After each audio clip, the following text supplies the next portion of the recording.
तो 7 पदार्थ में आपने द्रव्य, गुण, कर्म, सामान्य, विशेष, समवाय, अभाव इनको देखना है, जिसमें कि द्रव्य जो 9 है उनको आपने देख लिया था।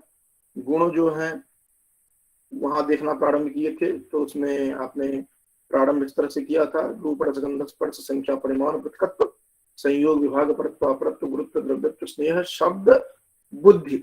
अभी बुद्धि जो है वह चल रहा है, और स्नेह, शब्द, बुद्धि।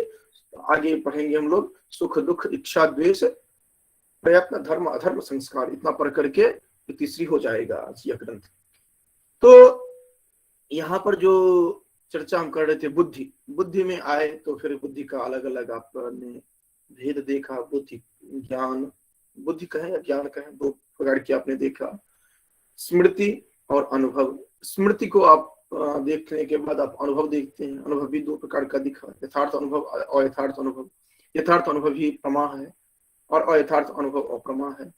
यथार्थ अनुभव जो प्रमा है, प्रमा 2 प्रकार के हैं, सॉरी प्रमा के 4 भेद हैं: प्रत्यक्ष, अनुमिति, उपमिति और शब्द।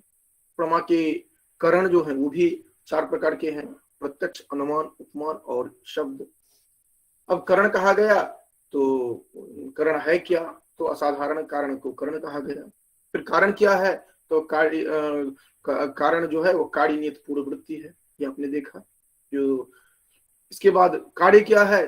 तो कार्य कहा गया था जो प्रागभाव प्रतियोगी कहा गया कार्य को। आप उसमें उसी के क्रम में आपने प्रतियोगी अनुयोगी को समझा। और जितना जो कुछ भी हमने बताया है वो अगर आपने स्किप किया है तो उसके जिम्मेवार आप हैं, उसका जिम्मेवार मैं नहीं हूँ, ठीक है? क्योंकि मैंने एक एक बिंदु को यहाँ पर बताया है। संभव है जो कि आप लोग कुछ स्पेशली बहुत सारे हैं जो नए हैं तो उनके लिए थोड़ा सा टफ लगा हो, लेकिन वो टफ लगेगा नहीं। जब आप 1-2 बार आप नहीं होगा तो फिर से वीडियो देख लेंगे तो आपको इतना टफ लगेगा नहीं, ठीक है? और सभी वीडियो उपलब्ध रहेंगे, फ्री ऑफ कॉस्ट रहेंगे, कोई टेंशन लेने की आवश्यकता नहीं है। थोड़ा मुझे टाइम मिल जाए या हमारे जो टेक्निकल असिस्टेंट हैं वो भी फ्री रहें तो सब उपलब्ध हो जाएगा, टेंशन लेने की आवश्यकता नहीं है। तो वहां तक आपने देख लिया था। इसके बाद कारण को देखना प्रारंभ किए, तो कारण को 3 प्रकार के जो हैं उन कारणों को आपने देखा, जो कि समवाय, समवाय और निमित्त। यूं ही पर मैंने बता दिया जो कि ये जो आप कारण कह रहे हैं ये इधर के जो कारण है न्याय के कारण वो अलग हैं, और जब आप सांख्य, योग, वेदांत की बात करते हैं वहां पर कारण की गणना अलग तरह से की जाती है। ये भी आप ध्यान रखेंगे ताकि कंफ्यूज नहीं हो, क्योंकि 9 पढ़िए अच्छी बात है, लेकिन ऐसे मत पढ़िए जो कंफ्यूज हो, क्योंकि कंफ्यूज होने पर आप सब गलत करके आते हैं। कहा जाता है ना संशय आत्मा विनश्यति, वही वाली बात है। तो वहां तक हम पहुंच गए थे। कारण, कारण को आपने देख लिया। उसके बाद हम आते हैं एक एक करके प्रत्यक्ष। प्रत्यक्ष को देखते हैं। जो ही प्रत्यक्ष पर आए तो इंद्रियार्थ जन्य, इंद्रियार्थ सन्निकर्ष जन्य ज्ञान जो है उसको प्रत्यक्ष कहा गया। अब इंद्रियार्थ क्या, ये सन्निकर्ष क्या है? तो सन्निकर्ष को बताया गया, और सन्निकर्ष में 6 सन्निकर्ष बताए गए थे, जिसमें कि संयोग, संयुक्त समवाय, संयुक्त संवेद समवाय, समवाय, समवेद समवाय और विशेषण विशेष भाव। ये आपने देखा। फिर इसकी परिभाषा, उदाहरण आदि मैंने बताया था, वहां पर कोई समस्या नहीं थी। इसके बाद आगे आप बढ़े थे तो हमने चर्चा फिर से प्रारंभ की अनुमान की, और अनुमान को आप विस्तार पूर्वक देखिए, जो कि अनुमान क्या है, ये अनुमान क्या है, फिर अनुमिति क्या है, फिर परामर्श क्या है, फिर व्याप्ति क्या है। फिर व्याप्ति चर्चा करने के बाद आप आ गए थे ये पक्ष क्या है, फिर पक्ष धर्मता क्या है, ये आपने सभी विषय वस्तुओं को आपने देखा। उसके बाद आ गए थे अनुमान के दोष, आपने देखा था, जो कि 5 प्रकार के अनुमान के दोष हैं, जो कि ये सभ्य विचार, जिसे कि एकांतिक भी कहा गया था, सभ्य विचार, विरुद्ध, सत्प्रतिपक्ष, असिद्ध और बाधित। ये इन हेतुआभासों को देखा था, जो कि दुष्ट हेतु कहते हैं। इनको आपने देखा था, और मैंने कहा भी था कि इसको आप नोट कर लीजिए। उदाहरण आते हैं, बहुत सारे आते हैं उदाहरण एग्जाम्स में, तो आप ध्यान में रखेंगे। यहां तक हमने पढ़ लिया था, ये रिकैप था, ताकि आप जो नए आए हैं उनको ये समझ में आ जाए जो कि क्या क्या क्या खोया क्या पाया ये आपको समझ में आ जाए। अब आगे हम चलते हैं। अथ उपमान खंडनम, यहाँ पर सॉरी उपमान खंडनम नहीं, उपमान खंडन खंडन तो अन्य जगह आप पढ़ेंगे। उपमान खंड, उपमितिकरणम उपमानम, जो चार आपको बताया गया था, जो कि यथार्थ अनुभव के जो चार बताए गए थे, प्रत्यक्ष, अनुमिति, उपमिति शब्द, ये बता रहे हैं। और ये जो आगे लाइन देख रहे हैं, ये बहुत बार प्रश्न बनता है। संज्ञा संज्ञ संबंध ज्ञानम उपमिति, ये आपको दे दिया जाता है। इनमें से संज्ञा संज्ञ संबंध जो है इसको कहा जाता है। अनुमान, उपमान, शब्द और भी कुछ कुछ दे दिया जाता है और आपसे पूछा जाता है। ये लाइन बहुत ही उनका पसंदीदा रहता है ऑब्जेक्टिव वालों का। तो संज्ञा संज्ञ संबंध, संज्ञा और संज्ञ अर्थात वस्तु जो है और उसका जो नाम है, इन दोनों का जो इनका जो जोड़ते हैं, जो पहले से आपको पता होता है उसके आधार पर आप उन दोनों को जोड़ते हैं, वही उपमिति होता है। अभी देखिए कि क्या कर रहे हैं, कर रहे तत्करणम सादृश्य ज्ञानम, इसका साधन क्या होता है, सादृश्य ज्ञान। जैसे कि अब समझ में आएगा, तथा ही कश्चित गवय पदार्थम अजानन, कोई जो है वह गवय पदार्थ को नहीं जानता है। गवय कहते हैं नील गाय को, जो आप अपने यूनिवर्सिटी जो है उसके कैंपस में भी आप बहुत तेरे देखते होंगे, या जेएनयू में होंगे तो वहां भी आप देखते होंगे। जहां भी थोड़ा सा जंगली पार्ट आप दिखेंगे वहां पर आपको ये गवाय आराम से दिखते हैं। तो आप वहां पर वो देखने में गाय और अश्व मिक्सचर लगते हैं। तो आप वहां पर देखते हैं जो कि तथा ही कोई गवाय पदार्थ को नहीं जानता है। कुतश्चित आरण्यक पुरुषात, आरण्यक पुरुष जो है उससे कहा जाता है, वो कहते हैं क्या, गोद सदृश गवय, गाय के समान जो होगा वह सिर्फ गवय कहा जाएगा। ये सुन लिया, सुन करके वह वन गया, वन जाकर के वाक्यार्थ को स्मरण करके कहता है कि यह गो सदृश पिंड को देखता है, और वो कह उठता है तदनंतरम, उसके बाद वह कह उठता है असौ, यह जो है गवाय शब्द वाच्य इति उपमिति, जो ये गवाय शब्द गवाय है यह ऐसा जो कहता है यह उपमिति है। मतलब वह नहीं जानता है गवाय क्या है, वह किसी आरण्यक पुरुष से कहता है, पूछता है, जो जंगली आदमी जो उससे पूछता है, जो जिसने गवाय को देखा हो, वो कहते हैं गो सदृश गवाय होता है, नील गाय होता है, जंगली गाय होता है। फिर वहां पर पहुंचता है जंगल में जाकर के इसी तरह गाय के समान किसी को देखता है और कहता है जो कि ये गवाय होता है। उपमान खंड समाप्त, इतने देर में ही समाप्त हो गया, आप समझ लिए जो कि क्या गवाय है। तो जैसे आप देखते हैं जो कि अपने यूनिवर्सिटी में ही जंगल जो है वहां पर आप देखते हैं जो कि आपको नील गाय दिख रही है। नील गाय तो आपने कभी जिंदगी में देखा नहीं है, तो आप किसी से पूछते हैं, किसी जंगली आदमी से, हालांकि जंगली से नहीं पूछते हैं, किसी सामान्य व्यक्ति से ही पूछते हैं जिसने देखा हो। यहाँ पर आरण्यक पुरुष इसलिए कहा गया है कि जो जंगल में रहेगा वही समझेगा, अन्य तो आपको कुछ और भी कह सकता है। तो आप पूछते हैं तो कहता कि नहीं, ये गाय के समान जो होता होगा ना वही गवाय कहा जाएगा। आप फिर जाते हैं दोबारा देखते हैं तो अच्छा गाय के समान आपको दिख जाता है कुछ, तो कहते हैं यही गवाय है। तो इसमें जो सादृश्य ज्ञान जो है यह मुख्य रहता है, सादृश्य के आधार पर आप ले पाते हैं, इसका ग्रहण कर पाते हैं। आगे चलते हैं, इसमें मूल तो वही ध्यान रखेंगे, संज्ञा संज्ञ संबंध और सादृश्य ज्ञान, ये दो ध्यान रखेंगे। अथ शब्द खंडम, उसके बाद कहते हैं शब्द प्रमाण क्या है, उसका क्या स्वरूप है। आप्तवाक्यम शब्द है, आप्तवाक्य जो है, यथार्थ जो है, इसको कहा जाता है, ये उसको आप्तवाक्य कहा जाता है। आप्तवाक्य का यहाँ पर लक्षण नीचे में ये इन्होंने दिया होगा, आप्तोच्चारितत्वे सति वाक्यत्वम शब्द लक्षणम प्रयोग हेतु यथार्थ। अच्छा, वो यथार्थ वक्ता जो होंगे उनके द्वारा जो कहा गया है उसको कहा गया है आप्त। आप्त किसको कहते हैं, आप्तः तो यथार्थ वक्ता, यथार्थ वक्ता जो जो सही कहता है उसको कहा जाता है आप्त। अब देखिए यथार्थ वक्ता का निर्धारण आप कैसे करते हैं, जो जिसका कथन जो होता है कभी भी भ्रमात्मक नहीं होता है, जो जिसने कह दिया ये होगा तो ये होगा।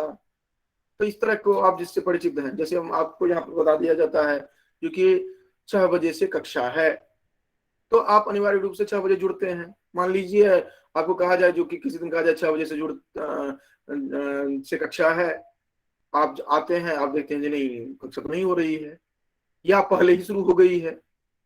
तो एक दिन देखते हैं, 2 दिन देखते हैं, फिर आपको लगता है नहीं, ये यथार्थ नहीं बोलते हैं, अर्थात जो कहते हैं वो नहीं करते हैं ये, तो फिर वो आप्त वाक्य वो नहीं रहेगा। लेकिन जब कहा गया है तो आप सभी में से किसी को कोई संदेह नहीं रहता है। जो ही डाला जाता है जो कि 6 बजे से कक्षा है, तो आप समझ जाते हैं नहीं, अनिवार्य रूप से 6 बजे से कक्षा वहां पर होनी ही होनी है, और कक्षा होनी है, वहां पर केवल बातचीत नहीं होगी, कक्षा होगी, हमें पढ़ करके तैयार होकर के जाना चाहिए। तो मतलब यह है कि जिसका कथन कभी भ्रामक आपको नहीं दिखता है, उसी को आप यथार्थ वक्ता के रूप में मानते हैं, और उसी को आप्त कहा जाता है। और आप्त वाक्य जो होता है उसको यहाँ पर शब्द कहा गया। शब्द तो वैसे भी जो उच्चारित किया जाता है उसको आप शब्द के रूप में आप किसी रूप में ले लेते हैं, लेकिन यहाँ पर बता रहे हैं क्या है, वाक्य किसको कहते हैं, तो पद समूह है। यथा गाम आनयति, शक्तम पदम, पद किसको कहते हैं, तो जो शक्त है, जो अर्थ को बता पाता है। अस्मात् पदात् अयम अर्थो बोधव्य इति ईश्वर संकेत है। जो कि इस पद से यह अर्थ बोधित होता है, इसको यह ईश्वर संकेत जो है, यह ईश्वर संकेत है, और यही शक्ति के रूप में जाना जाता है, क्योंकि वो संकेत जो है वह यहाँ पर कहा जाता है शक्ति। तो ईश्वर इच्छा जो है वह शक्ति है, ईश्वर इच्छा जो है यहाँ पर शक्ति के रूप में है। और ये विस्तार पूर्वक आपको पढ़ना है, तो यहाँ पर भी थोड़ी सी चर्चा कर रहे हैं ये, लेकिन विस्तार पूर्वक पढ़ना हो तो काव्य प्रकाश जो द्वितीय उल्लास है वह आप देख सकते हैं। साहित्य दर्पण जो द्वितीय परिच्छेद है उसको आप देख सकते हैं, वहां पर विस्तार पूर्वक उन्होंने चर्चा किया है। अब कहते हैं, तो ये जो अभी अपने शक्ति वाला शब्द वाला देखा था, ये अनिवार्य रूप से ठीक से ध्यान रखिएगा, क्योंकि इससे प्रश्न बनते हैं। विशेष रूप से प्रश्न कहाँ से बनते हैं, ये जो है ईश्वर संकेत वाला जो है, इससे प्रश्न बनते हैं, इसलिए इसको ध्यान में रखिएगा। देखिए, आप्त वाक्य को शब्द कहा जाएगा। आप्त जो होंगे वह यथार्थ वक्ता है। वाक्य पद समूह को वाक्य कहा जाएगा, जैसे गाम आना, ये उदाहरण जो दिया गया है। शक्त जो होगा उसको पद कहा जाएगा, जो कि जो इसको बताने में समर्थ हो पाता है। इस पद से यह अर्थ होगा, यह जो है इसे ईश्वर संकेत कहा जाएगा, और ईश्वर की इच्छा जो होगी वह शक्ति के रूप में दी जाएगी। ठीक है, अर्थात इस शब्द से यह अर्थ बोधित होगा, यह जो होता है शक्ति कहा जाता है, ईश्वर की इच्छा मात्र है यह। जैसे कहते हैं ना, जो कि इसका नाम ये कप है, तो यह इस संकेत कहा ये जो ये समाज के द्वारा निर्धारित है। हम लोग कहते हैं समाज के द्वारा निर्धारित है, लेकिन यहाँ पर न्याय में कहा गया है जो कि ईश्वर द्वारा, जो ईश्वर की इच्छा जो है वही शक्ति है। ठीक है, जो कि इससे इसका अर्थ ये हो। सामान्य रूप से व्यवहार में क्या होता है कि जो व्यवहार में इस शब्द का यह अर्थ होगा, यह समाज निर्धारित करता है, और उसके बाद सभी व्यक्ति जो समाज के सदस्य होते हैं उसको उस रूप में जानने लगते हैं। और इसके लिए मैंने बहुत अच्छा सा उदाहरण देखा था, जो कि जिमीकंद जो है, या आलू जो है, या प्याज जो है, इस सब का जो अलग अलग जगह पर अलग अलग नाम है, तो क्या होता है उस समाज के द्वारा निर्धारित किया जाता है। जैसे आप मुंबई में जाइए तो मुंबई में कहा जाता है कि बटाटा बड़ा। अब आपको समझ में नहीं आए क्या ये कहना चाह रहे हैं, तो वहां पर बटाटा कहते हैं, आलू को कहते हैं। अगर उसी को कह दिया जाए जो कि आलू बड़ा है यह है, तो आप आराम से समझ सकते हैं। लेकिन वो कहते हैं बटाटा। बटाटा टर्म जो है वो वहां पर मुंबई में का जो समाज है उसने निर्धारित किया है आलू के लिए। ठीक है, हालांकि आलू ही समझते हैं वो, लेकिन बटाटा से भी समझते हैं। आपके समाज में बटाटा पद का प्रयोग ही नहीं किया जाता है, निर्धारित ही नहीं किया गया है, तो आप नहीं समझेंगे। इसी तरह कहीं पर सूरन पद का प्रयोग किया जाता है, कहीं पर जिमीकंद पद का प्रयोग किया जाता है, कहीं पर ओल पद का प्रयोग किया जाता है, अलग अलग जगह पर। और जहां पर जिस चीज को नहीं प्रयोग किया जाता है आपको समझ में ही नहीं आएगा।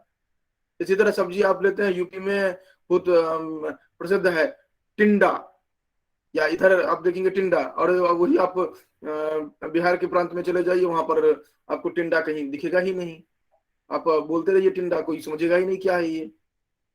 मतलब यह है कि जो जहां पर निर्धारित है वो वहीं पर होता है। एक कक्षा में मान लीजिए कोई नीरू नाम की लड़की है, अब वहां पर तो जब हम कहेंगे नीरू तो वो लोग समझ जाएंगे। अब मान लीजिए वहीं हम दूसरे कक्षा में पहुंच गए, वहां पर हम कहते हैं नीरू, और वहां पर दूसरे लड़की के लिए नाम दिया गया है नीरू, तो इसमें क्या होगा कि जहां पर जो संकेत निर्धारित किया गया जिस पदार्थ के लिए, जिस वस्तु के लिए, वहीं पर वह लागू होता है और वहीं पर उसका अर्थ ग्रहण हो पाता है। ठीक है, अलग जगह पर आकर के बदल जाता है। और जिससे जिसका अर्थ ग्रहण होता है वो कैसे होता है, किसी शक्ति के द्वारा। तो ये जो शक्ति कह रहे हैं ये ईश्वर की इच्छा मानते हैं। ये ध्यान रखेंगे न्याय के संदर्भ में, केवल अन्य संदर्भ में अलग हो जाता है, ध्यान रखेंगे। जो कि सब हर जगह मिक्स मत करिएगा, जहां पर जो पढ़ रहे हैं उसी डिसिप्लिन के लिए समझिए। अब आप वेदांत में आप कहना शुरू करेंगे ईश्वर की इच्छा है, ये ऐसा नहीं होता है। ठीक, तो ये न्याय दर्शन में कहा गया है और ईश्वर इच्छा को शक्ति कही गई है। ये आप ध्यान में रखेंगे ताकि प्रश्न आपकी गलत ना हो। इसके बाद है वाक्यार्थ ज्ञान के हेतु कौन है। तो वाक्यार्थ ज्ञान के हेतु है आकांक्षा, योग्यता और सन्निधि। वाक्यार्थ ज्ञान कैसे होता है, वाक्यार्थ ज्ञान के हेतु कौन है, ये तीन है, आकांक्षा, योग्यता, सन्निधि। जो आप काव्य प्रकाश में भी पढ़ते हैं, साहित्य दर्पण में भी पढ़ते हैं, व्याकरण में भी पढ़ते हैं, मीमांसा में भी पढ़ते हैं, लगभग हर जगह आपको ये जो आकांक्षा, योग्यता, सन्निधि आदि जो है अलग अलग रूपों में आपको दिखाई पड़ता है। क्योंकि आकांक्षा, योग्यता, सन्निधि आप वहाँ काव्य प्रकाश में भी पढ़ते हैं ना, आकांक्षा, योग्यता, सन्निधि, क्षण, स्वरूपानाम, पदार्थानाम। या यहाँ पर आप जब पढ़ने लगते हैं, वाक्य को पढ़ते हैं साहित्य दर्पण में, तो वहां भी देखते हैं। तो ये आकांक्षा, योग्यता, सन्निधि, अगर वाक्यार्थ ज्ञान आपको चाहिए तो उसके तीन हेतु होंगे, आकांक्षा, योग्यता, सन्निधि। अब इसको एक एक करके समझाए हैं यहाँ पर, हालांकि आपको साहित्य शास्त्र के ग्रंथों में भी आप देखते हैं, लेकिन यहाँ पर आप देख लीजिए।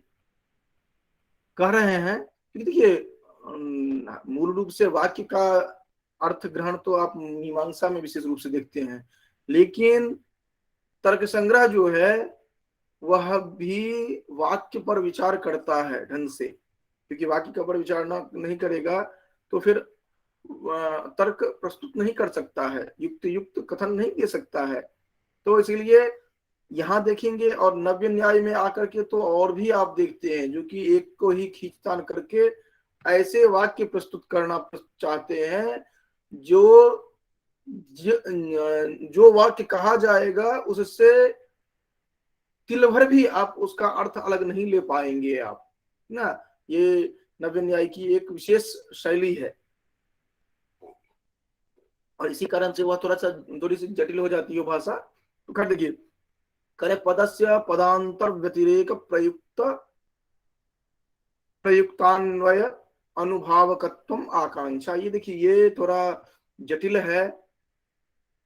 आप साहित्य शास्त्र में जो पढ़ते हैं परिभाषा वह अलग तरह से, यहाँ पर थोड़ा अलग तरह से बता रहे हैं। क्या कह रहे हैं, पदस्य पदांतर व्यतिरेक प्रयुक्त अन्वय अनुभावकत्वम आकांक्षा। पदस्य पदांतर व्यतिरेक प्रयुक्त अन्वय अनुभावकत्वम आकांक्षा। अब इस तरह अगर ध्यान रखेंगे तो आपको समझ में आ जाएगा। पदस्य पदांतर व्यतिरेक, पदांतर व्यतिरेक अर्थात दूसरे पद जो है उनसे उनमें प्रयुक्त अन्वय जो होता है उसके अन्वय अननुभावकत्व, अनुभावकत्व नहीं सॉरी अननुभावकत्व जो होगा वह कहा जाएगा आकांक्षा। योग्यता किसको कहते हैं, अर्थावबोधो अर्थावाधो योग्यता। योग्यता का यहाँ पर आसान दिया हुआ है। ठीक है, उसके बाद पदानाम अविलंबेन उच्चारणम सन्निधि। कहीं पर सन्निधि के लिए आसक्ति पद का भी प्रयोग किया जाता है, तो आप ध्यान रखेंगे। पदानाम अविलंबेन उच्चारणम सन्निधि। उसके बाद तथा च आकांक्षादि रहितम वाक्यम प्रमाणम। तथा च आकांक्षादि रहितम वाक्यम अप्रमाणम, सॉरी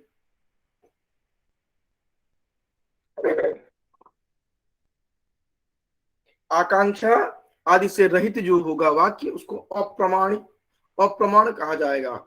जैसे गौ अश्व गौ पुरुषो हस्ति इति न प्रमाणम, इसे को प्रमाण नहीं माना जाएगा। किस कारण से, आकांक्षा विरहात वर्णिना सिंचति न प्रमाणम योग्यता विरहात। प्रहरे प्रहरे सहोच्चारितानि गाम आनय इत्यादि पदानि पदानि न प्रमाणम सान्निध्याभावात्। ये जो तीनों उदाहरण बताए गए हैं इनको आप नोट करके ध्यान से रखेंगे, क्योंकि ये आपको ऑब्जेक्टिव में आपको मिलते हैं।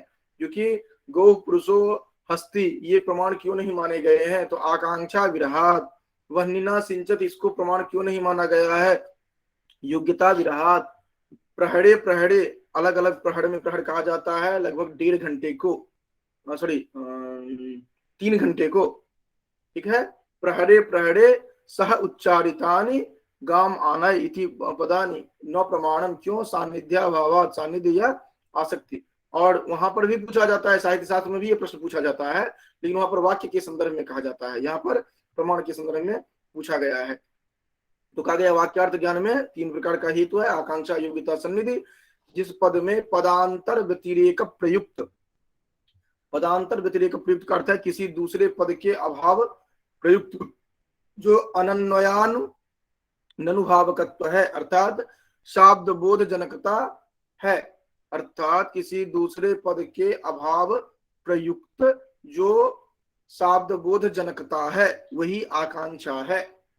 किसी दूसरे पद के अभाव प्रयुक्त जो शाब्द बोध जनकता है वही आकांक्षा है, ठीक। जिस तरह कहा गया है गाम आना, यहाँ पर जो गो शब्द कहा गया है तो वह जो आगे जो दिया गया है अम पद के बिना वह उसका बोध नहीं हो पाता है। गो आनय इस वाक्य से अर्थ प्रतीति नहीं हो पाती है, क्योंकि गाम यहाँ पर जो बताया गया है यहाँ पर उनके प्रत्यय को भी ग्रहण किया गया है। तो कह रहे हैं जो कि उनके अर्थ ज्ञान के लिए वह आवश्यक है, क्योंकि गो आनय अगर कह दें आप तो उससे समझ में नहीं आएगा, उसे गो अम जो है ना सुओचस अमुचस, तो अम का भी यहाँ पर प्रयोग करना पड़ेगा, तब जाकर के गाम आना ये अर्थ आएगा। थोड़ा सा अलग तरह से व्याख्यायित करते हैं ये, जब आप विस्तार में आप इसको देखेंगे और व्याकरणिक पक्ष लेकर के देखेंगे तब आपको विशेष रूप से समझ में आएगा, नहीं तो अभी मोटे तौर पर आप इतना समझते रहिए। इसके बाद अर्थाबोध जो है, फिर सन्निधि जो है, इनको आपने समझा। इसके बाद आकांक्षा, योग्यता, सन्निधि से रहित जो होगा उसको प्रमाण नहीं माना जाएगा, जैसे गो अस्थि आदि जो कहा जाएगा इससे उसको प्रमाण नहीं माना जाएगा। प्रमाण यह जो है शब्द ये कितने प्रकार का है, तो कह रहे हैं दो, सॉरी वाक्य जो है कितने प्रकार का है, 2 प्रकार का। वाक्यम द्विविधम वैदिकम लौकिकम च।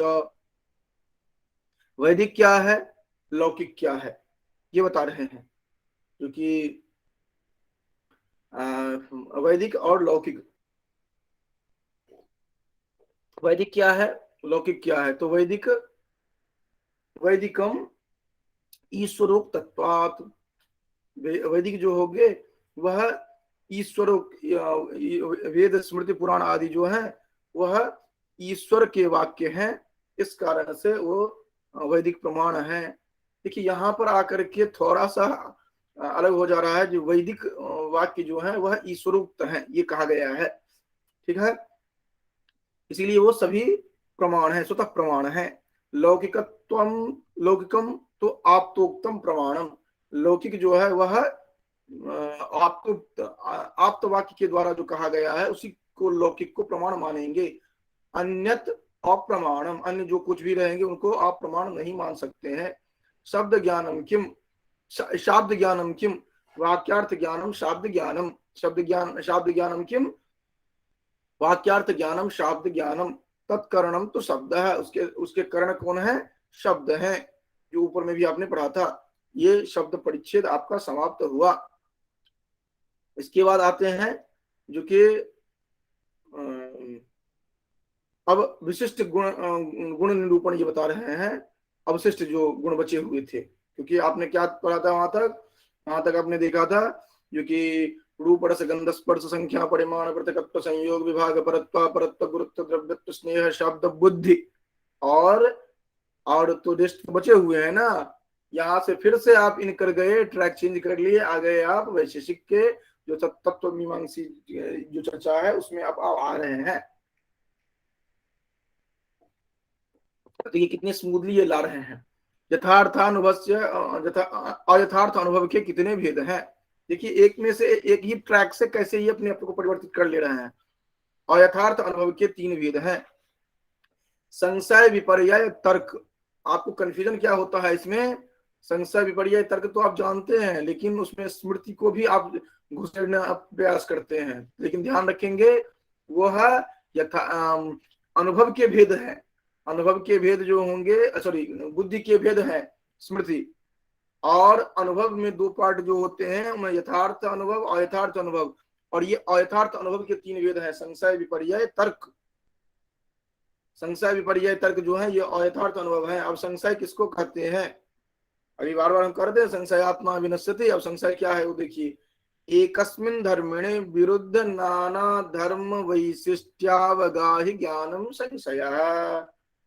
एक ही धर्मी है, उसमें नाना धर्म, नाना विरुद्ध धर्म जो है उसका वैशिष्ट्य अवगाहन, ये जो होगा संशय कहा जाएगा। जैसे आप देखिए, उदाहरण बता रहा हूं, शिशुपाल वध में जब नारद अवतरित होते हैं, आप लोगों ने पढ़ा होगा, तो कहते हैं जो कि ऐसा लगता है ये है, फिर वो लगता है कि नहीं ये नहीं ये है, ये है। अर्थात अलग अलग जो वहां पर बताया जा रहा है, क्योंकि धर्मी तो एक ही है। धर्मी अर्थात विशेष एक है, विशेषण अलग अलग हैं। जैसे कहते हैं जो लाल रंग का टी शर्ट पहना हुआ है, काले रंग का टी शर्ट पहना हुआ है, तो टी शर्ट का जो लाल होना या काला होना यह विशेषण है। या ऐसा कहिए जो कि वह व्यक्ति मोटा है या वह मोटी है, वह पतली है या दुबली है, तो ये जो वह लड़की है या लड़का जो है वह हो गया विशेष या धर्मी, और मोटा होना पतला होना ये हो गया धर्म या विशेषण। तो कह रहे हैं एक ही धर्मी में अलग अलग धर्म को आप बताते जो हैं, वैशिष्ट बताते जो हैं, वह संशय कहा जाता है। जब आप दूर से कुछ किसी को देखते हैं तो जो देख रहे हैं वो तो धर्मी है। अब कभी कहते हैं वो लग रहा है कि राम है, अगले क्षण कहते नहीं राम जैसा लग तो रहा है, लेकिन उसका लंबाई जो लग रहा है मोहन जैसी लग रहा है। तो धर्मी में अलग अलग जो धर्म का को आप अवगाहन करते हैं, वैशिष्ट को बताना है, वह है संशय। जैसे कहते हैं स्थान उड़वा पुरोवा, दूर से आपने देखा जो कि स्थान कहते हैं, जो कि ऐसी लकड़ी जो ठूठ होता है, अर्थात ऊपर में से पेड़ नहीं होता है, आगे कटा होता है। तो कह रहे हैं कि लकड़ी है या पुरुष है। जब आपको है तो एक ही कुछ, लेकिन उसमें आप 2 धर्म को वहां है, तो ये कहा जाता है जो कि आपको स्पष्ट जब ना हो जो कि ये है कि ये है, वो कहा जाता है संशय। ठीक। और इसको अगर अलग तरह करते हैं तो एक धर्मावच्छिन्नता निरूपित भावाभाव प्रकार ज्ञान ज्ञानत्म संशय लक्षण, ये न विनय की भाषा में इस तरह आप देखेंगे। खैर चलिए उसको रहने दीजिए। आगे कहते हैं क्योंकि संशय हो गया, संशय के बाद विपर्यय। विपर्यय कहा मिथ्या ज्ञानम विपर्यय, मिथ्या ज्ञान जो है विपर्यय है। तथा सुप्तो रजतम, और ये जितने भी आप लोगों ने यहाँ पर पढ़ा है, आंख मूंद करके नोट करके रखेंगे, और कहीं भी आपको चर्चा करनी हो, कहीं भी बोलना हो, आप बोल देंगे। केवल ध्यान ये रखेंगे कि आपने कहाँ पर पढ़ा था, तर्क संग्रह में। और इसमें कहीं भी आपको संशय नहीं रहना चाहिए, क्योंकि संशय तो आपने पढ़ा है अभी, अब आप समझ चुके हैं। जब भी हो आप कॉन्फिडेंट हो करके बोलेंगे। अगर आपको कहा जाए जो कि विपर्यय क्या है, तो एकदम बिल्कुल आत्मविश्वास के साथ बोलेंगे मिथ्या ज्ञानम विपर्यय। जैसे सूक्ति में रजत का जो ज्ञान होता है वो मिथ्या ज्ञान है, ये स्पष्ट रूप से आप बताएंगे जितना भी आपने पढ़ा है यहाँ पर। और ये 2-3 दिन में आपने बहुत कुछ पढ़ा है, तो इसको आप नोट करके रखेंगे, और जहां कहीं भी हो, छोटे छोटे हैं इनको आप याद रख सकते हैं, और आप आराम से वहां पर प्रस्तुत कर देंगे। ठीक है। मिथ्या ज्ञानम विपर्यय है, मिथ्या ज्ञान जो है उसको विपर्यय कहा जाता है। यथा सुप्तो रजतम, जैसे कि सुप्ति जो है अर्थात सीपी, उसको आप रजत समझ लेते हैं। ये विपर्यय कहा जाएगा, अर्थात मिथ्या ज्ञान है। इसके बाद तर्क। तर्क क्या है? तो कहते हैं व्याप्यारूपेण व्यापकारूपो रूपस तर्क। व्याप्य के आरोप से व्यापक का आरोप करना तर्क है। यदि बहिर्नास्ति बहिर्न स्यात् तर्हि धूमोऽपि न स्यात्। यदि बहिर् नहीं है तो धुआं भी नहीं हो सकता हो। इस तरह का जो आप सेंटेंस देते हैं, इसको आप कहते हैं तर्क। और ये तर्क के संदर्भ में जो तर्कशास्त्र विषय अलग अलग विश्वविद्यालयों में लगे हुए हैं, वो आप एक बार अगर आपके पाठ्यक्रम में कहीं हो तो आप पढ़ लेंगे। हालांकि इतना सहज नहीं है। अगर कोई आपको गुरुजी मिलते हैं और अवसर मिलता है तो भले आपके पाठ्यक्रम में नहीं है, फिर भी आप कभी लाइव पढ़ लीजिएगा। उससे आपको बहुत ही बेहतर तरीके से, क्योंकि भारतीय और पाश्चात्य का सम्मिश्रण वहां पर दिखेगा, वो आप अगर पढ़ लेते हैं। अधिकांश विश्वविद्यालयों में तर्कशास्त्र एक पेपर होता है। जैसे हम लोगों ने पढ़ा था तो वहां पर इलाहाबाद यूनिवर्सिटी कॉलेज के उसमें पाठ्यक्रम में था, ग्रेजुएशन सेकेंड ईयर में। बहुत लगभग अधिकांश यूनिवर्सिटीज में होते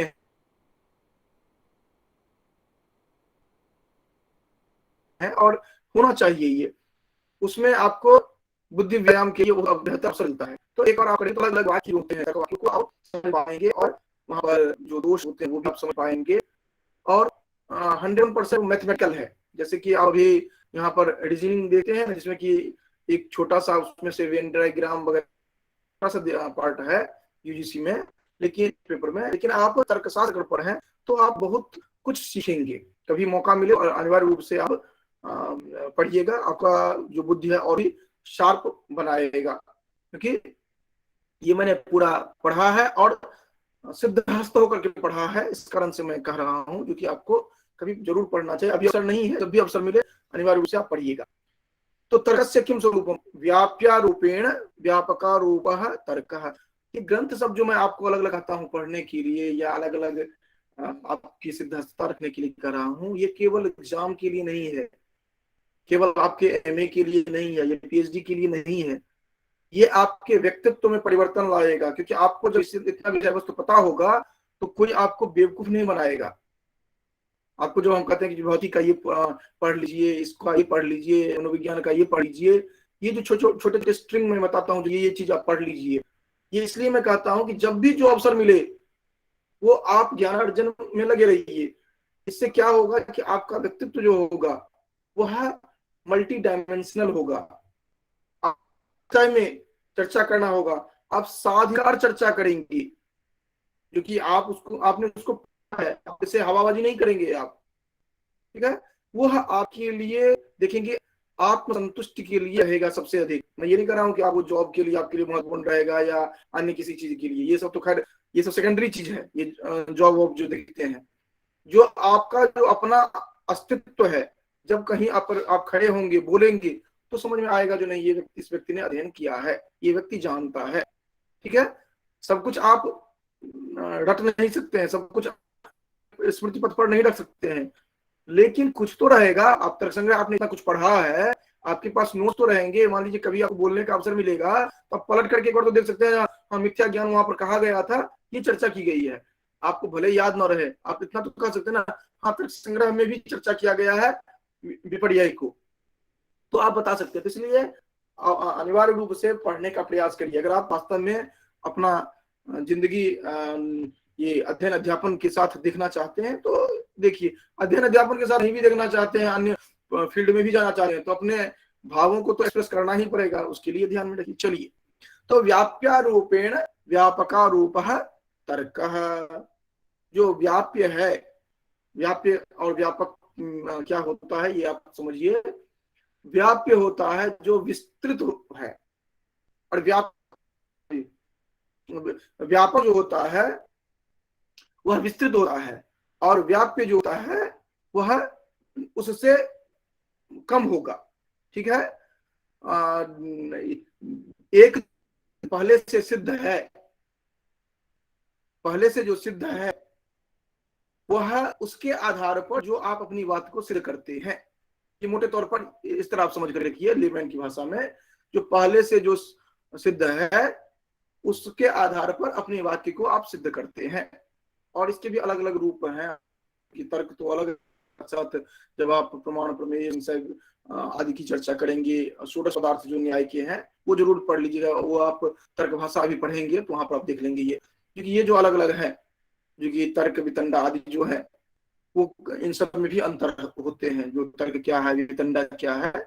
तो यहाँ पर आप देखेंगे कि जो पहले से जो एक फैक्ट है उस पर आप युक्ति देते हुए आप ये बताते हैं। मान लीजिए उदाहरण के लिए आप कहते हैं कहीं पर आप गए, आपको लगा है जो कि सूर्य का किरण जो है आपके घर में आ रहा है सूर्योदय के समय में, और आपको दिशा का ज्ञान नहीं है वहां पर, तो लेकिन तो आप स्पष्ट रूप से कहते हैं जो कि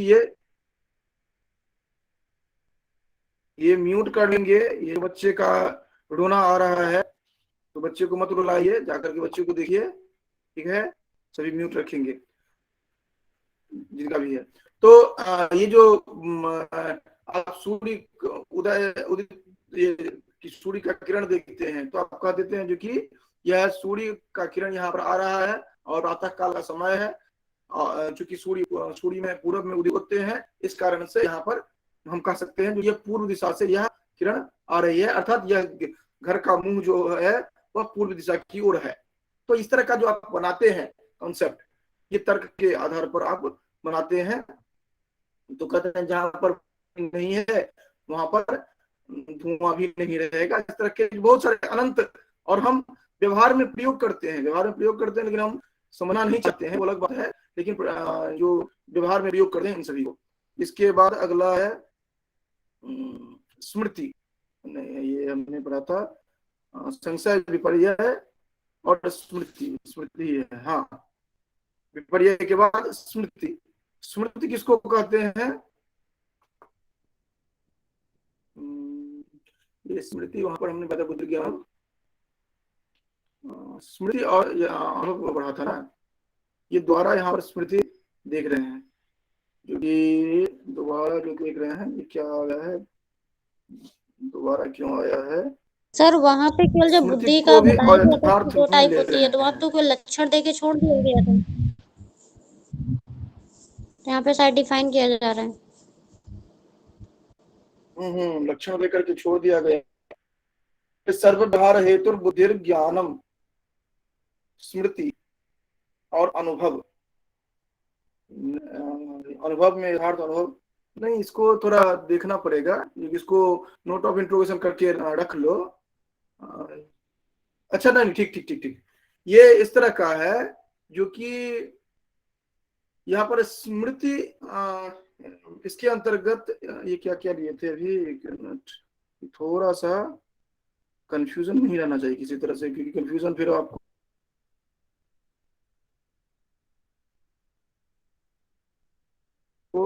परेशान करता है। ये अभी किन की बात कर रहा है? संशय भी पढ़ी है, इस चर्चा इन्होंने किया था, किसकी चर्चा की थी? वाक्यम कतिविधम ये कर लिया था, वाक्य के बाद जो चर्चा इन्होंने की थी विज्ञान के बाद यथार्थ अनुभव की बात इन्होंने ये इसकी बात की थी, जो कि प्रभाव जो है इसमें वाक्यार्थ ज्ञान के अनंतर जो अयथार्थ अनुभव की बात की थी। संशय विपर्य तर्क, अच्छा ठीक, संशय विपर्य तर्क ये हो गया इनका अयथार्थ अनुभव। वहां पर जो कहा गया था अनुभव दो प्रकार के हैं, सॉरी बुद्धि दो प्रकार के हैं। हाँ, ये अनामिका सही कर रही है, क्योंकि वहां पर जो चर्चा किया गया था स्मृति और अनुभव, तो केवल स्मृति कहा करके छोड़ दिया गया था, लेकिन वो उनके भेद आदि नहीं बताए गए थे।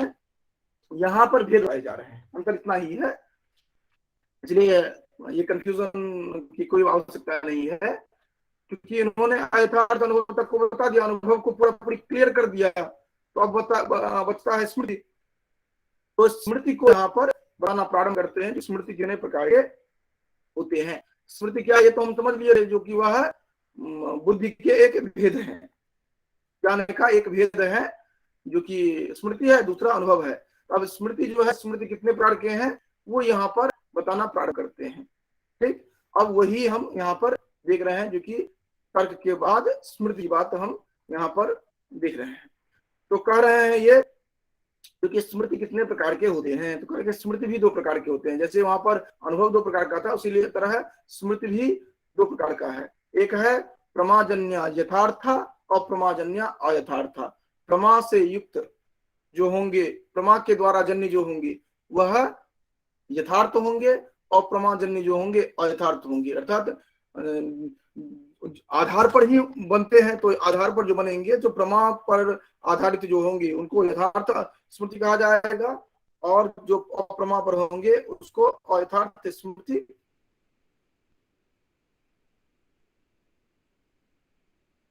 कहा जाएगा। ठीक है, अब सुख क्या है होता है कि वहां पर हम पढ़ा था गुण का, जो कि शब्द बुद्धि, उसका ना सुख दुख छादे, उसको इच्छा शुरू हो गई है। तो सर्वेशाम अनुकूल वेदनीयम सुखम, सर्वेशाम अर्थात सर्वात्मना अनुकूलम इति वेद्यम, जो हर तरह से जो आपको अनुकूल हो उसको सुख कहा गया है। ठीक है, हालांकि अलग अलग स्थल पर अलग अलग तरह के सुख की बात की बताया गया है। नीति शास्त्र देखते हैं, वहां पर कहते हैं जो कि सुख क्या है, तो कहते हैं अर्थागमो नित्यमरोगिता च प्रिया च भार्या प्रियवादिनी च वश्यस्य पुत्रोर्थकरी च विद्या षड्जीव लोकेषु सुखानि राजन्।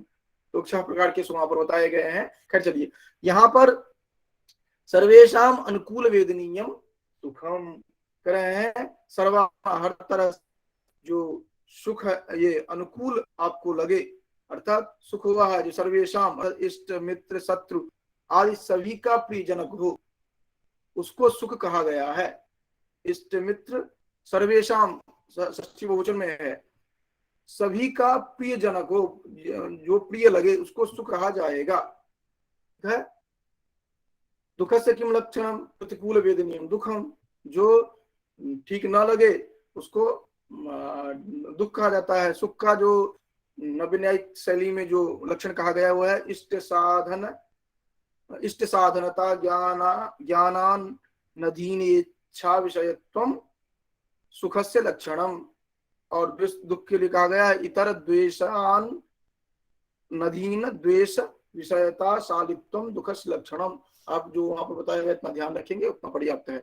ठीक है, सर्वेशाम, तो सर्वेशाम जो कहा गया है वो सभी के लिए, जो इष्ट मित्र आदि जितने भी हैं सभी के लिए हो। वह ऐसा नहीं कि केवल आपके लिए अच्छा सुख ये अनुकूल हो तो उसको सुख कह दिया जाएगा। ठीक है, इसके बाद कह रहे हैं जो कि प्रयत्न किसको कहा जाता है, तो इच्छा काम, इच्छा द्वेष और प्रयत्न तीनों को एक साथ बता रहे हैं।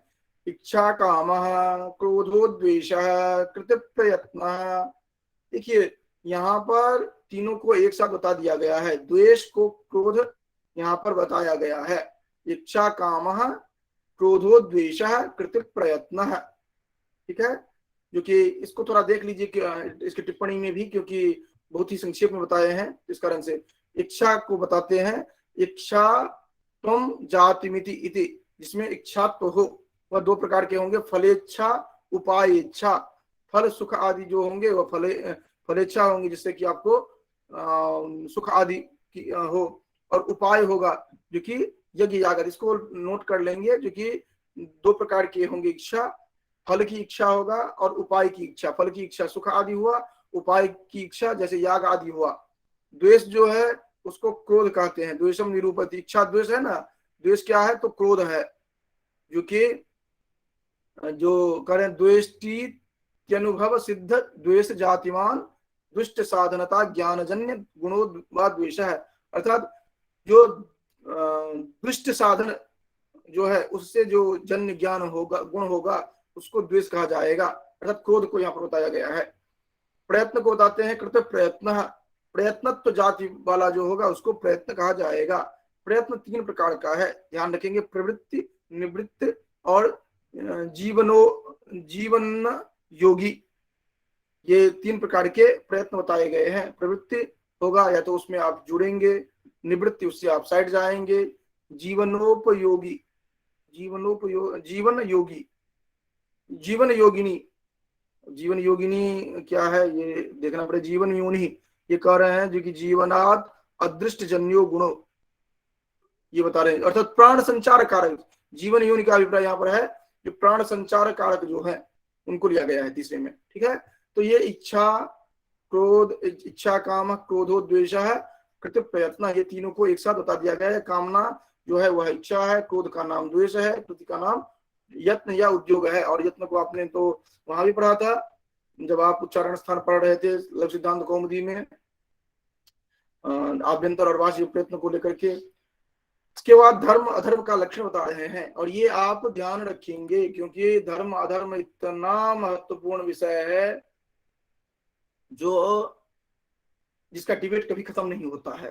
ठीक है, लेकिन तर्कशास्त्र जब आप पढ़ रहे हैं तो आप मोटे तौर पर समझते रहें तो आप बता सकें धर्म क्या है, अधर्म क्या है।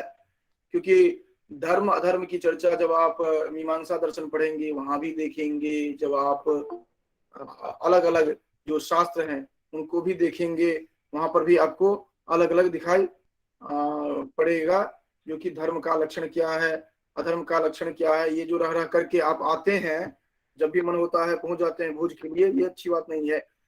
तो ये कह रहे हैं जो कि धर्म अधर्म को बता रहे हैं, तो धर्म अधर्म की चर्चा आप अलग अलग डिसिप्लिन में पढ़ेंगे, वो व्याकरण हो या फिर आप व्याकरण दर्शन देखते हैं या फिर आप मीमांसा दर्शन देखते हैं या फिर आप वेदांत दर्शन देखते हैं। इतना ही नहीं, आप साहित्य में भी आप देखेंगे और स्मृति ग्रंथों में तो आप देखते ही हैं। तो कुल मिला करके मनुस्मृति आदि में देखते हैं जो 10 कम धर्म लक्षण जो बताया गया है। तो धर्म बहुत ही कॉम्प्लेक्स टॉपिक है। इतना ही नहीं, जब आप धर्म दर्शन पढ़ते हैं अपने आप में एक बहुत महत्वपूर्ण डिसिप्लिन हो जाता है धर्म दर्शन। वो जो पढ़ते एक कोर्स के रूप में होता है यूनिवर्सिटीज में, धर्म दर्शन, फिलोसफी ऑफ रिलीजियन। तो वहां पर भी आप धर्म अधर्म के संदर्भ में आप पढ़ते हैं, लेकिन तर्क संग्रह के अनुसार धर्म क्या है ये आप देख लीजिए तो आपको विशेष रूप से ध्यान में रहेगा। ठीक है, तो ये कहते हैं क्या, ये क्या कहते हैं, विहित कर्म जन्यो धर्म। विहित कर्म जो है, जो कर्म आपके लिए निर्धारित किया गया है।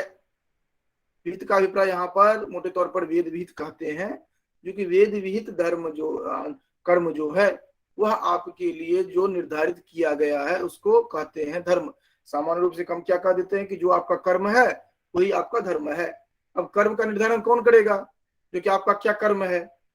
आप जो करते हैं कहेंगे कि यही मेरा कर्म है।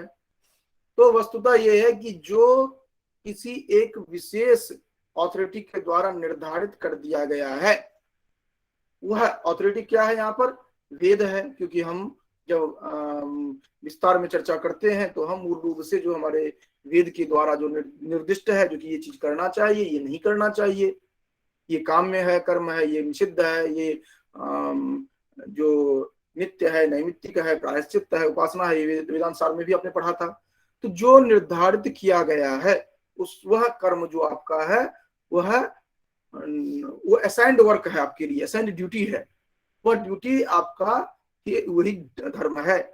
और ये बात आप ध्यान रखेंगे जब आप व्याख्या करते हैं व्यवहार में, तो यह ध्यान रखेंगे हर एक व्यक्ति के लिए ड्यूटी जो है वह अलग अलग हो जाता है, अलग अलग सिचुएशन में अलग अलग हो जाता है, अलग अलग रोल में अलग अलग उसका हो जाता है। जब हम धर्म दर्शन पढ़ते हैं तो वहां पर यही हम पढ़ते हैं जो कि किस समय में आपका धर्म किस तरह का होगा और वो धर्म किसको कहेंगे। ये बहुत कॉम्प्लेक्स टॉपिक वहां पर भी है। जैसे आप उदाहरण के लिए देखिए, मेरी ड्यूटी अगर कहा जाए तो विपिन झा का की ड्यूटी क्या है या उनका धर्म क्या है, तो अलग अलग जगह पर अलग अलग होंगे। हम छात्रों के समक्ष होंगे तो मेरी ड्यूटी अलग हो जाएगी। मैं एक ऑफिस स्टाफ के रूप में रहूंगा तो मेरी ड्यूटी अलग हो जाएगी। मैं अपने परिवार के साथ रहूंगा तो मेरी ड्यूटी अलग हो जाएगी। मैं एक पुत्र के रूप में रहूंगा तो मेरी ड्यूटी अलग हो जाएगी। अगर मैं केवल भारत का नागरिक के रूप में केवल रहूंगा तो मेरी ड्यूटी अलग हो जाएगी। और बहुत बार ऐसे होता है जो कि आपकी ड्यूटी एक दूसरे ड्यूटी से क्लैश करता है। जैसे बहुत सहज उदाहरण है, इतना इसको जटिल नहीं बनाना है।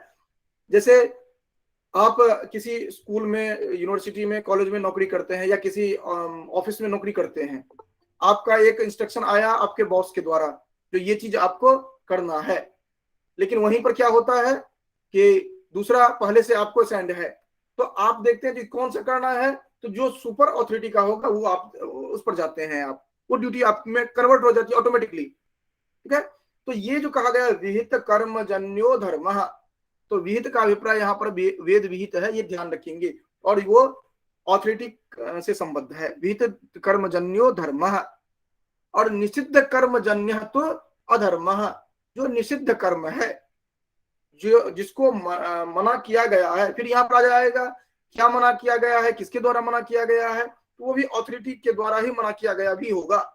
ठीक है, तो विहित कर्मजन्य जो होगा वो धर्म है, और निषिद्ध कर्मजन्य जो होगा उसको अधर्म कहेंगे। तो धर्म अधर्म की परिभाषा इसी तरह बताई गई है, यहाँ पर बता दे रहे हैं, जो कि वेदादिनिष्ठ प्रतिपादकता निरूपित प्रतिपाद्यता वत् कर्मजन्यत्वम धर्मस्य लक्षणम, वेदादिनिष्ठ निषेधकता निरूपित निषेध्यता वत् कर्म जन्यस्तु अधर्मस्य लक्षणम। ये एक नवीन शैली में एक सामान्य रूप से ये बता दिया गया है आपको। ठीक, मोटे तौर पर आप ध्यान रखेंगे, जो कि विहित कर्म जो होगा वह धर्म है, निषिद्ध कर्म जन्य जो होगा उसको अधर्म कहेंगे। उसके बाद आत्ममात्र विशेष गुण कौन से हैं, तो बुद्ध्यादयो अष्टो आत्ममात्र विशेष गुणा बुद्धिच्छा प्रयत्न मिथ्या अनित्याश्च नित्या ईश्वरस्य अनित्या जीवस्य। इसको आप समझ लीजिए, ये क्या कह रहे हैं, ये थोड़ा विशेष रूप से आपको ध्यान में रखना है, जो कि आत्मा के विशेष कुल 8 गुण हैं, इनको ध्यान रखेंगे।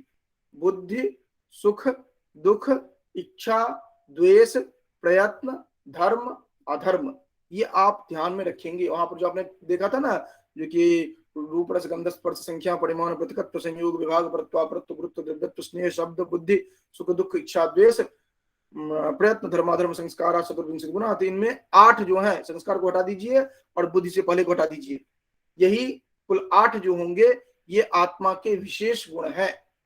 इनमें बुद्धि, इच्छा और प्रयत्न, ये तीनों जो हैं ये 2-2 प्रकार के हो जाएंगे, नित्य अनित्य। बुद्धि भी नित्य अनित्य, इच्छा भी नित्य अनित्य, प्रयत्न भी नित्य अनित्य।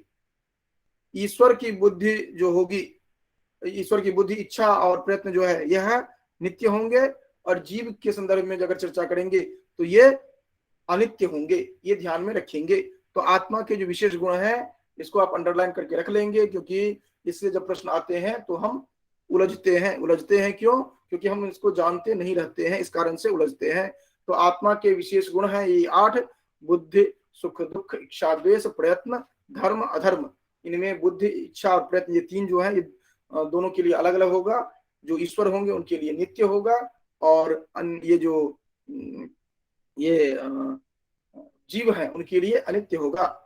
और अंत में देखते हैं संस्कार जो है 3 प्रकार के होंगे, वेगो भावना स्थितिस्थापकश्चेति।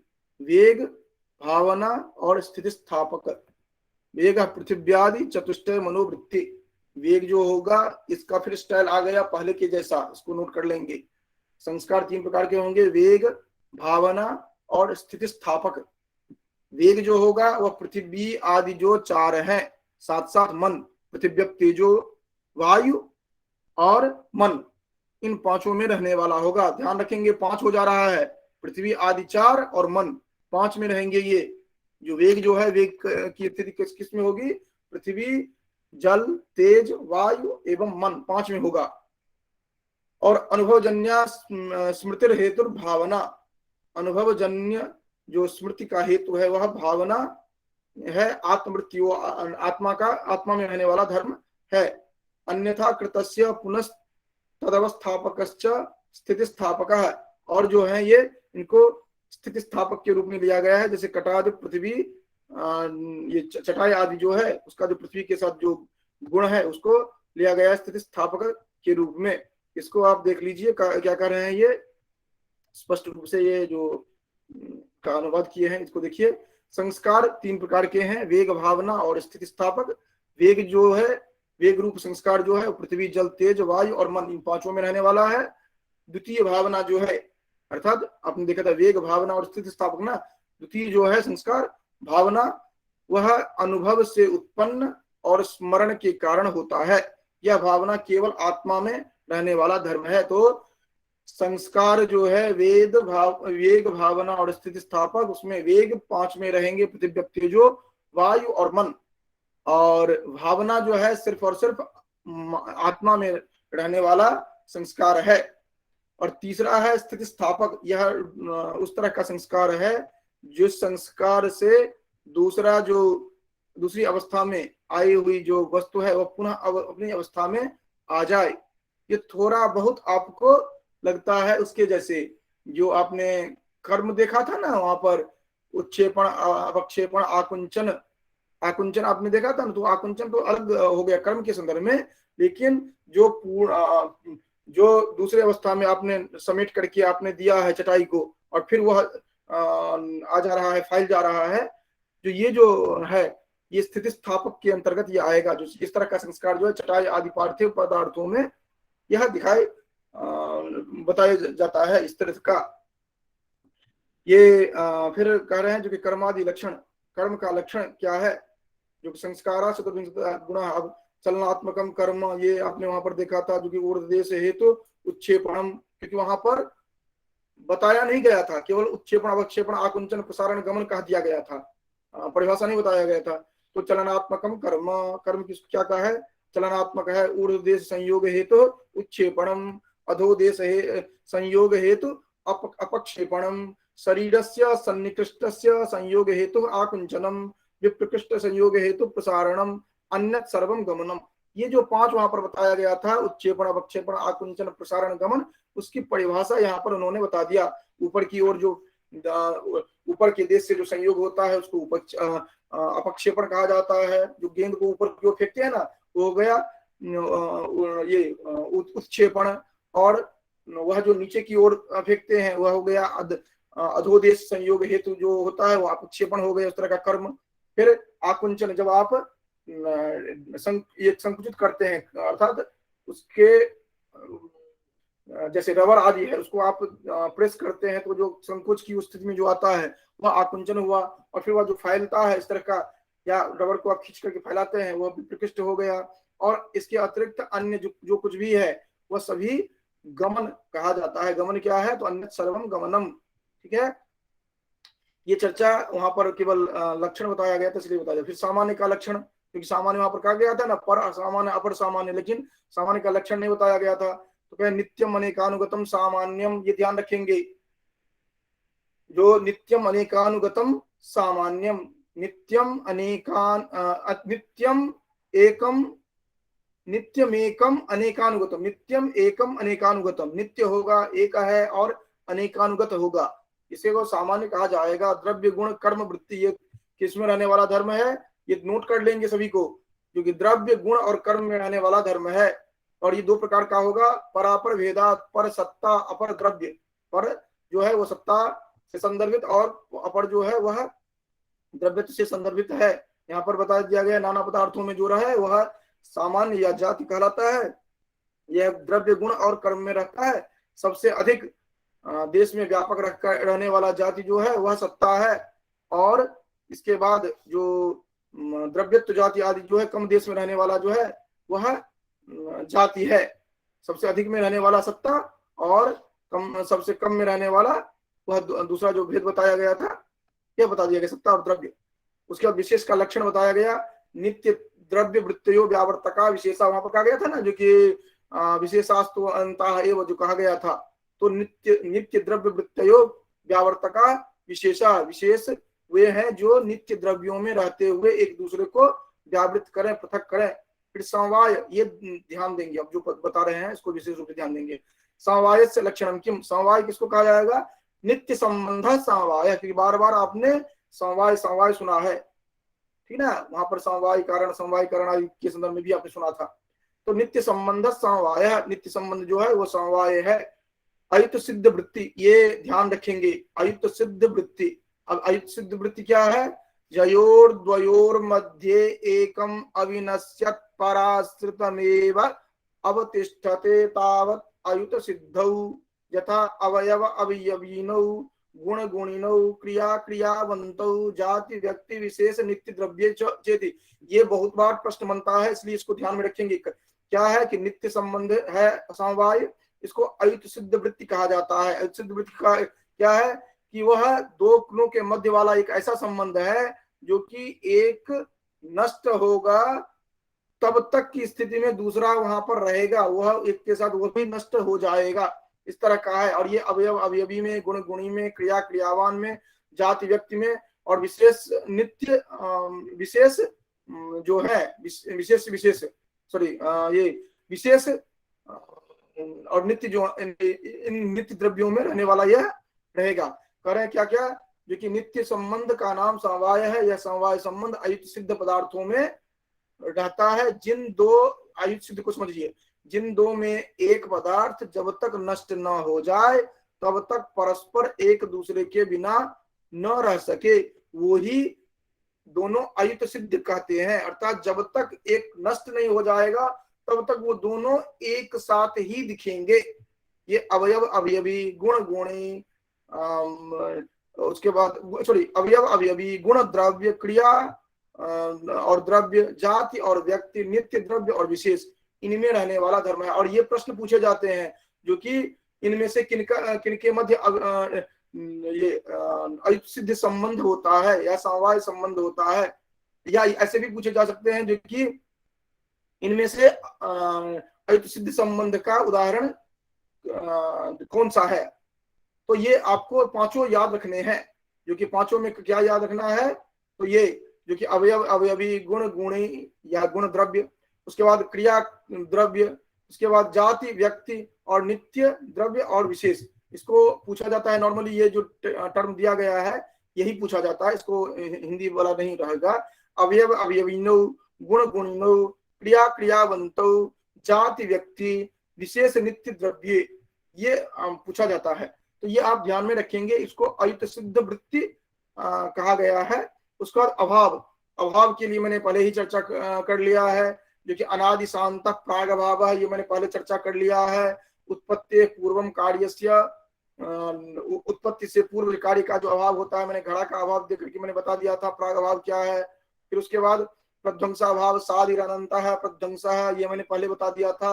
उत्पत्ति के बाद कार्य का, उत्पत्ति के अनंतर जो नष्ट हो जा रहा है उसके बाद जो कार्य का जो अभाव होगा वह कहा जाएगा प्रध्वंसाभाव, ये मैंने बता दिया था। किसी व्यक्ति की मृत्यु के अनंतर जो उसका अभाव होता है और किसी व्यक्ति के जन्म से पहले जो उसका अभाव होता है वो प्राग अभाव, और मृत्यु के बाद जो होता है उसको प्रध्वंसाभाव, इस तरह आप कह सकते हैं। एक तरह से घड़ा बनने से पहले की स्थिति जो है वह प्राग अभाव, और घड़ा बनने के बाद की स्थिति जो है वह घड़ा के नष्ट होने के बाद, टूट जाने के बाद की स्थिति जो है वो प्रध्वंसाभाव है। फिर अत्यंताभाव क्या होता है? त्रैकालिक संसर्गावच्छिन्न प्रतियोगिता को अत्यंताभाव है। त्रैकालिक संसर्ग से अवच्छिन्न प्रतियोगिता, प्रतियोगी अनुयोगी आप समझ चुके हैं, प्रतियोगिता का अत्यंताभाव जो होगा, अर्थात कुल मिलाकर के जिसका तीनों ही कालों में अभाव हो उसको अत्यंताभाव कहते हैं। वैसे परिभाषा इस तरह ध्यान रखेंगे, त्रैकालिक संसर्गावच्छिन्न प्रतियोगिता को अत्यंताभाव। यथा भूतले घटो नास्ति, उदाहरण ध्यान रखेंगे, भूतले घटो नास्ति, यह किसका उदाहरण है? ये भी बहुत बार पूछा जाता है। भूतले घटो नास्ति, यह किसका अभाव है? तो अत्यंताभाव का उदाहरण है, ये आपने देख लिया। इसके बाद अन्योन्याभाव क्या है? घट में घट पट के मध्य जो अभाव है, घट में पट का जो अभाव होगा यह अन्योन्याभाव है। तादात्म्य संबंधावच्छिन्न प्रतियोगिता को अन्योन्याभाव है। जो घट में पट का अभाव जो होगा यह अन्योन्याभाव है। इस तरह आगे अब चलते हैं, जो कि पदार्थ का उपसंहरण किया जा रहा है। अब सर्वेषां पदार्थानां यथा यथम उक्तेषु अंतर्भावात् सप्तैव पदार्था इति सिद्धम। सभी पदार्थों का जिस तरह से यहाँ पर कहा गया है उसी में अंतर्भाव हो जाने से कुल 7 ही पदार्थ हैं, यह सिद्ध होता है। और पदार्थ का ज्ञान परम प्रयोजन क्या है? मोक्ष की इच्छा, अपने आप को आप जानते हैं। आत्यंतिक जो दुख है उसका नाश होना, यही है पदार्थ को जानने का प्रयोजन, परम प्रयोजन, और इन पदार्थों को आप जान जाते हैं तो आपका दुख नष्ट हो जाता है। और ये जो हमने प्रारंभ किया था मंगलाचरण के बाद, हमने प्रारंभ किया था किससे, जो कि द्रव्य गुण कर्म सामान्य विशेष समवाया भावा सप्त पदार्थ, ये 7 पदार्थों की चर्चा हमने प्रारंभ की थी और हमने 7 पदार्थों की चर्चा कर ली। अब संसार में और अन्य जो कुछ भी आपको दिखते हैं सभी का इन्हीं 7 के अंतर्गत इनका समावेश हो जाता है। और वैसे न्याय दर्शन में जो आप देखेंगे ये इस तरह के हैं, षोडश पदार्थ दिखेंगे। अब आप तर्क भाषा आदि पढ़ेंगे वहां पर आप देखेंगे ये जो कि षोडश पदार्थ कहे जाते हैं, उन सभी का इसी में अंतर्भाव हो जा रहा है। ये इन्होंने यहाँ पर चर्चा किया है। वहां पर किन किन का है, अलग अलग जो न्याय दर्शन के जो 16 हैं यहाँ पर इनको गिनाए हैं, नहीं गिनाए होंगे तो आप वहां पर देख लीजिएगा। ये जो दिए गए हैं 16 पदार्थ कौन कौन है, जो कि प्रमाण प्रमेय संशय प्रयोजन दृष्टांत सिद्धांत अवयव तर्क निर्णय वाद जल्प वितंडा हेत्वाभास छल जाति निग्रह स्थान जो है, ये महर्षि कणाद जो बताते हैं 16 पदार्थ। और यहाँ पर जो आपको 7 बताया गया है सभी का इसी में अंतर्भाव हो जाएगा। ये इसीलिए अर्थात जो प्राचीन न्याय आप पढ़ेंगे वहां पर ये 16 पदार्थों की चर्चा वो करते हैं, जिसमें बताते हैं जो कि षोडश प्रमाण है। अर्थात अगर आप प्रमेय सिद्धि प्रमाणादि वहां पर भी चर्चा की जाती है, क्योंकि आप प्रमाण वहां पर भी चर्चा की जाती है। अगर आप निश्रेयस की प्राप्ति चाहते हैं, अपने आप को जानना चाहते हैं, मुक्ति चाहते हैं, तो आपको इन 16 पदार्थों को जानना होता है। ये महर्षि कणाद कहते हैं। और वो कहते हैं क्या, जो कि ये 16 पदार्थ कौन कौन है, प्रमाण प्रमेय संशय प्रयोजन दृष्टांत सिद्धांत अवयव तर्क निर्णय वाद जल्प वितंडा हेत्वाभास छल जाति निग्रह स्थान, ये 16 आपको याद रहना चाहिए। और इन 16 का समन्वय किसमें हो जा रहा है, तर्क संग्रह कार्य के अनुसार द्रव्य गुण कर्म सामान्य विशेष समवाय और अभाव में। तो ये 16 जो इनको भी याद रखिए, और वो जो 7 हैं इन 16 का उसमें अंतर्भाव हो जा रहा है, तब आपको न्याय का पूरा कॉन्सेप्ट क्लियर रहेगा। ठीक है, इतना अगर आप समझ लेते हैं तो मोटे तौर पर जो भी विषय वस्तु है न्याय के, उनमें आपका प्रवेश हो जाएगा।